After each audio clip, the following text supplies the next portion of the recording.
Today we're going to talk about technology, but to us technology is a means to an end. So even though we're going to talk about technology, it's not about technology at all. It's just a means.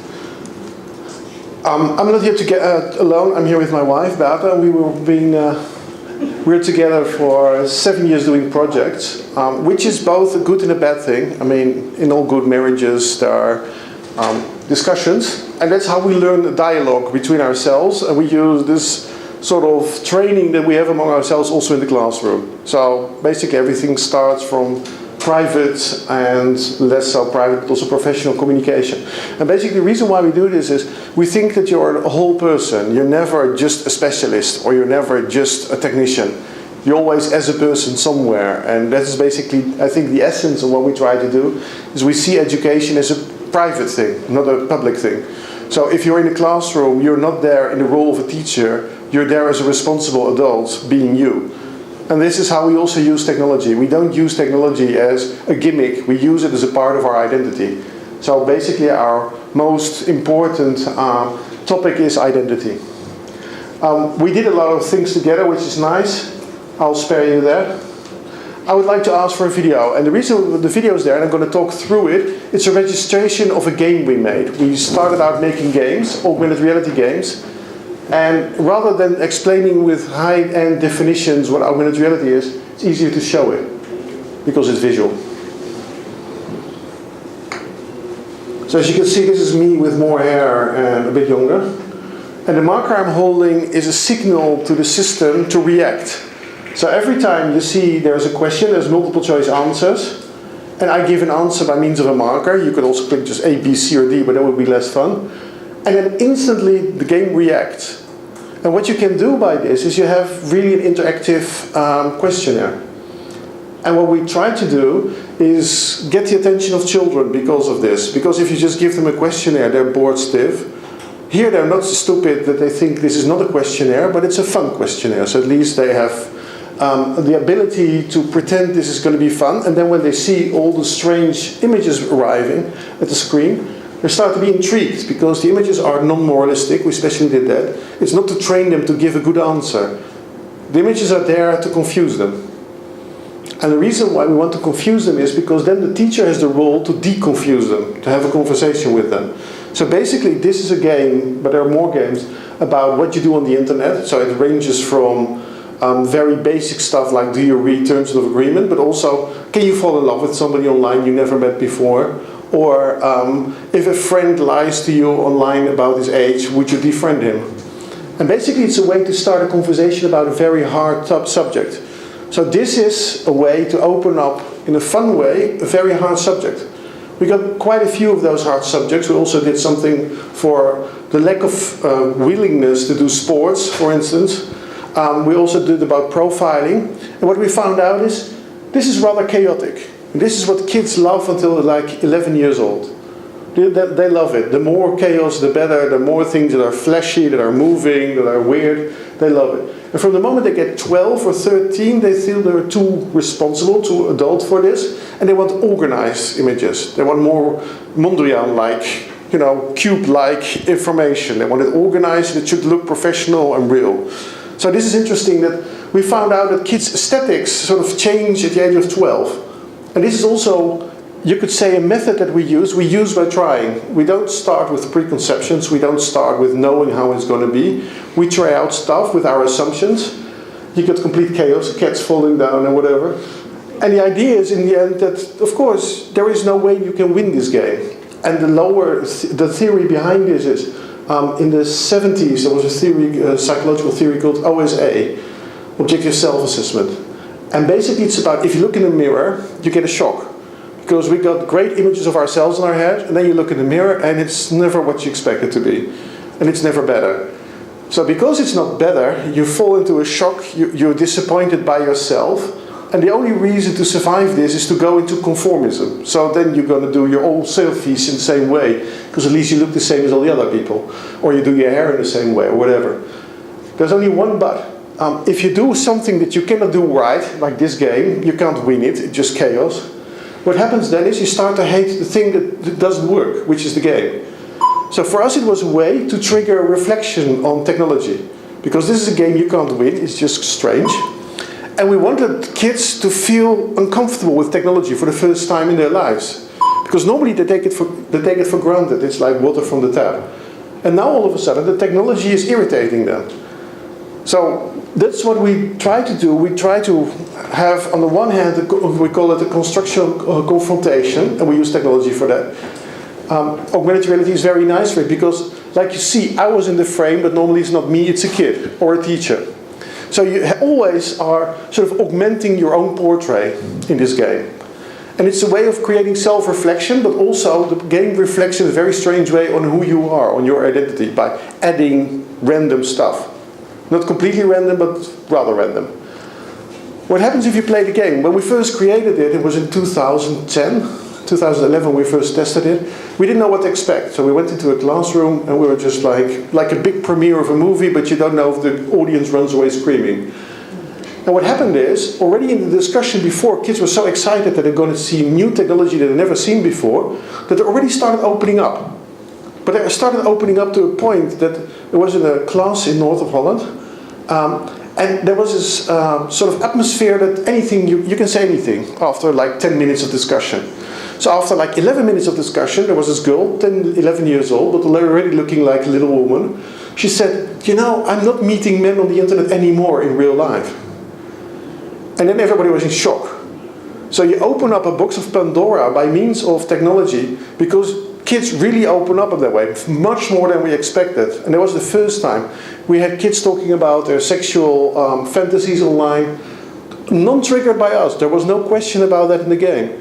Kids talking about a situation at home. It's really amazing that the moment you speak their language, which is technology, that moment they feel at home, they forget that they're in a setting of school.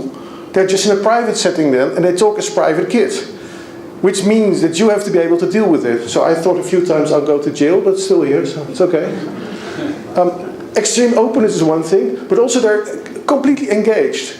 And the good thing is, because it's visual, not the clever kids are engaged, but the kids who are normally silent, the kids who normally don't have a say, they react to forms, even disabled kids, they react to forms and start talking, because it's fun.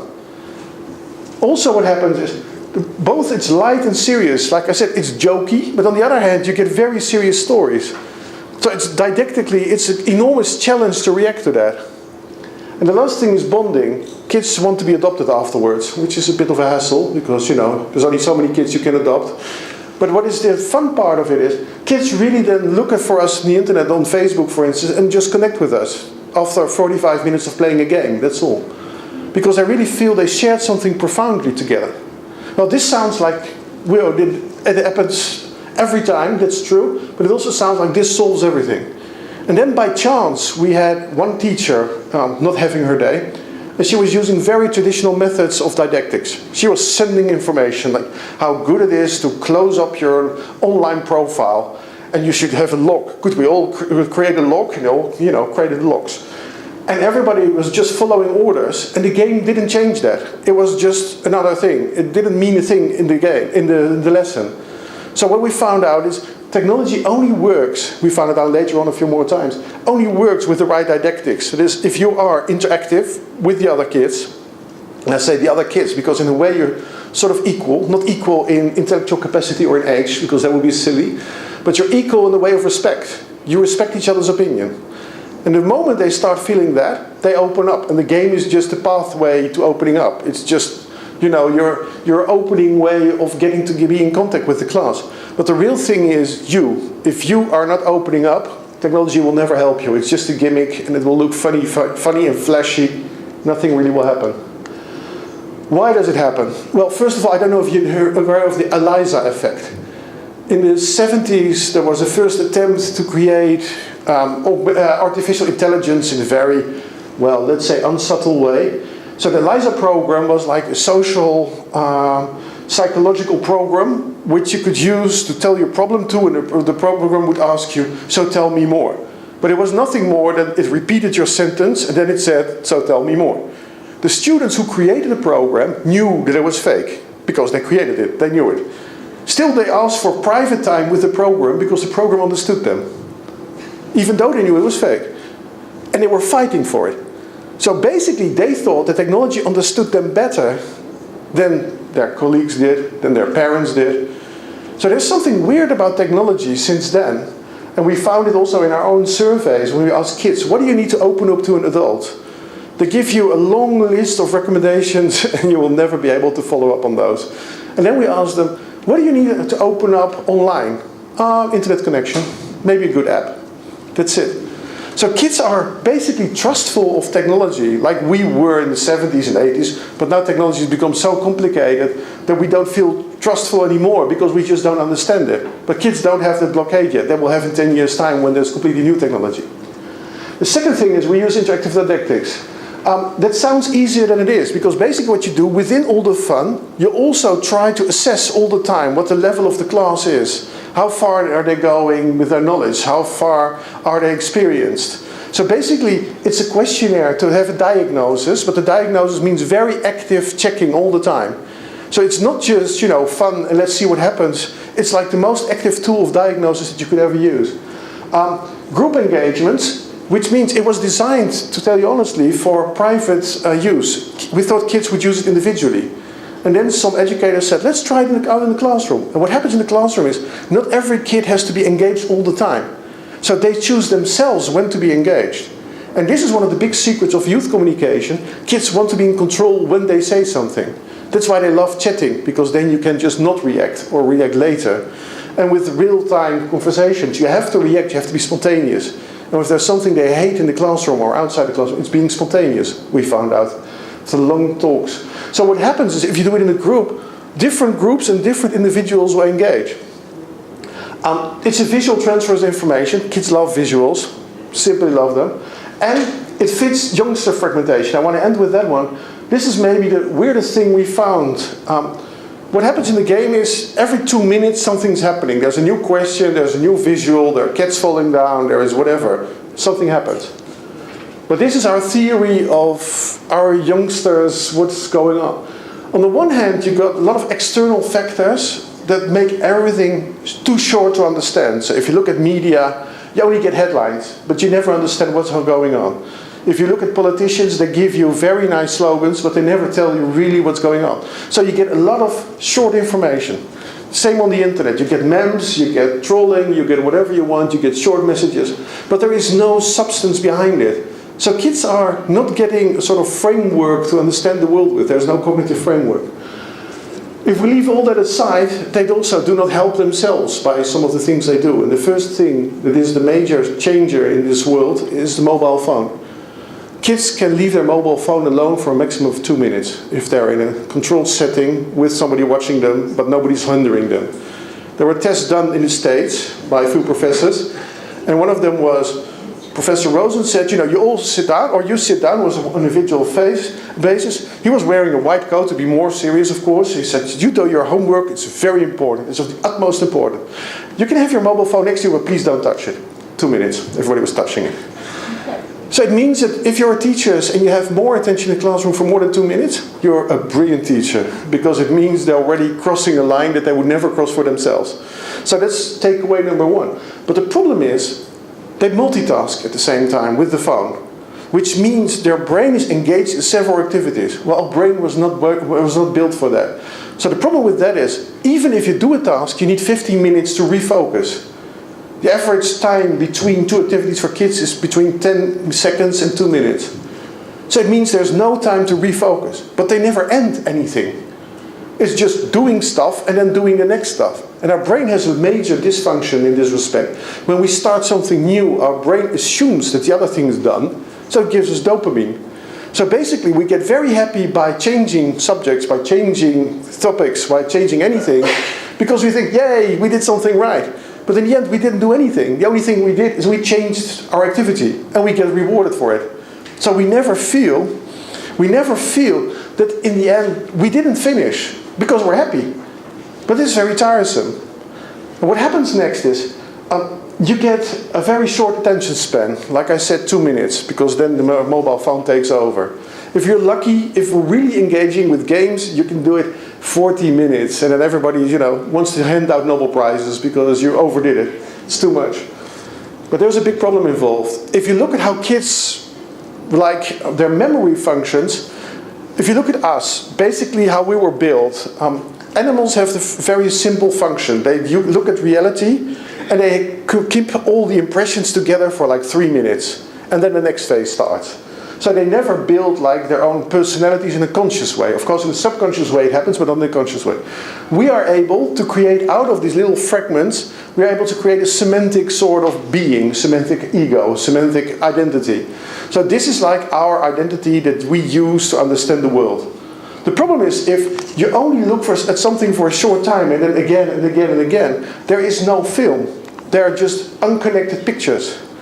So what happened is our memory gets fed with individual loose pictures that have no connection whatsoever between them. And they're not being made automatically because our brain doesn't know what to do with them. What happens then is if you look at long-term memory, it doesn't have any sort of raw material to work with. They're just pictures. So in the end what happens is we got fragmented personalities. And we tested that. We asked a lot of kids, who are you until now? Which is a horrible question, even for adults. But for kids it's not better. And what happened is, we asked them again after an hour or after a week, it's completely different.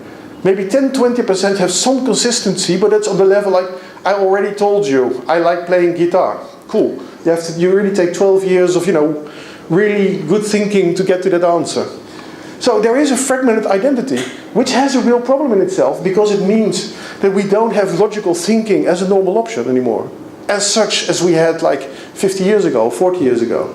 So what happens is, if you're in a classroom and you start a discussion with kids, they have very emotional reactions to whatever you're saying, but they cannot give you a rationalization for it. And they don't want to. They say, it's like this, I don't want to talk about it, shut up, it's not for you. Which is very irritating as a per teacher if you want to teach him some critical thinking, because it's harder. What also happens is, we got different strategies of success. What we adults do, we try something, and if it doesn't work, we try it a little bit different. That's why we hate technology, because if something doesn't work, we can try it 5 times differently, just a little bit, it still doesn't work. When something doesn't work with us in the classroom, kids come up to us like, oh, let's do it. And they think of the weirdest stuff possible, and technology works. Nobody knows why, nobody cares, it works. So the funny thing is, kids have one great advantage over us because of their strategies. They love technology because technology loves them. They do anything weird, technology functions, everybody happy. But that reinforces the fact that they think they can do everything together with technology. And then the loop is closed. So what we found is that kids have a lot more fragmentation than in our generations. And it has implications. But the good thing is, technology can help you to overcome this fragmentation, because technology defragments them, because every 2 minutes, like in the game, you give a pulse. And that's why kids are bored in the classroom after 5 minutes. But they can't play games for 8 hours. It's exactly this. You go into the rhythm of their fragmentation. And if you are in the rhythm of their fragmentation, they're with you. And they integrate everything they do. And they become the most intelligent kids around. Because they're not stupid. They're just fragmented. Thank you.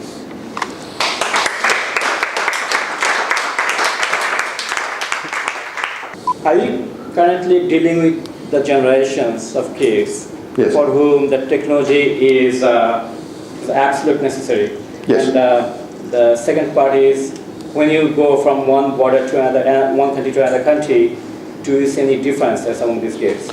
We only tried it out in Europe. We tried it out ourselves because I really dislike second-hand reports. So we did it in Poland, in Holland, and in Greece ourselves. Exactly the same thing everywhere. No cultural context relevant. No political context relevant. No economic context relevant. Exactly the same reactions. The only thing is, in Greece and in Poland, kids are more disciplined. So they pretend longer that they are interested. That's all. Okay, questions on the floor? Thanks for your presentation. You're welcome. This presentation made me think about the difference between education and learning. Learning is about the young thinking, attention, motivation, participation. But the education is about the young life. Yes. This generation 8 had a fragmented memory input or fragmented personality, but from your perspective, what about the social projection in generation F, and how this projection is connected with participation and virtual education. Okay. Let me start with the good news. We're dying out, they're taking over. So they're the new normal. So it's not like they're not normal and they have to adapt to us, we have to adapt to them. So basically what you see is these kids expect us to adapt to them. They want to talk, they want to be open, they want to share. They're very naive. In America you got this joke, they're not digital natives, they're digital naives. So they just take whatever there is and they just use it. And they are very naively thinking that all adults want something good for them until they find out it doesn't happen that way. So what they find in education is they're disappointed. They're disappointed that they're not stimulated more. They're disappointed their voice is not heard more. They're disappointed that they can't do stuff more. And even if we do our games, it's always like, what can we do next? They're like thrill seekers, but in a good way. They want to be educated in their own way. And what happens for me in society, if you look at Mr. Trump, for instance, in the States, is a typical project of fragmentation. He can change his mind twice a week and people will still say, yeah, but you know, he's representing me. He says as it is.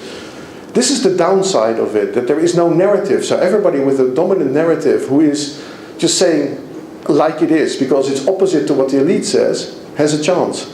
And I think this is our main responsibility as educators, to sort of help these young generation to sort of, how would you say that, protect themselves against this sort of madness.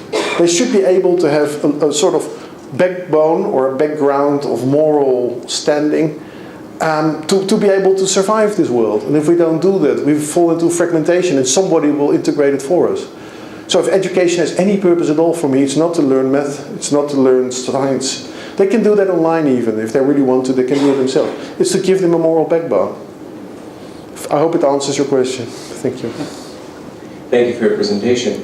The phenomenon of fragmentation has been looked at in many studies also, the future of our work lives and so on. And I was hoping for your opinion on fragmentation as a good thing towards skills of multitasking. Is there a connection? Did you see that children perhaps who are good or who are so fragmented in their thinking become better at multitasking? Yes, there is. There's two things that stand out. One of them is they have far less egos. Because they're fragmented, they're not wanting to be on the first page. They don't want to be known or famous. Of course they have a celebrity cult and everything, but that's just fun. Basically what they try to do is work together. That's because of fragmentation. They can do that much better than we can, because our egos get in the way. We get hurt, we try to be, egoistic, whatever. They have it far less. So that's a good thing. The second good thing is, the moment they get stimulated in the right way, they're brilliant, because they're used to taking in information so quick and sort out what's interesting for them and what not, that they can take in almost enormous amounts of information without fainting. We tried it out.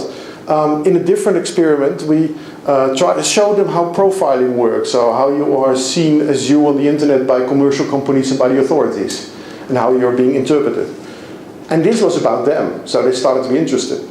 Then we gave them some math that even for first year students in the university is hard, and these kids were 12. They didn't want to stop until they understood it, because it was about them. So the interesting part is, the moment it's about them, the multitasking becomes not multitasking, but serial thinking in a very quick way. And they can combine stuff that are for us outlandish to do, but for them it's just another thing to add. So they don't have an inborn preference for coherency. They just take whatever they have filtered out before and put it together in whatever way possible. So this is a good thing. I don't think it's multitasking, like I said. I think it's very short serial activities that they can do. And thinking, creatively, working together, doing something by themselves, searching, whatever. I just think they need more guidance from us, that's all. Okay, thank you. Thank Given you. the time frame, Thank you very much.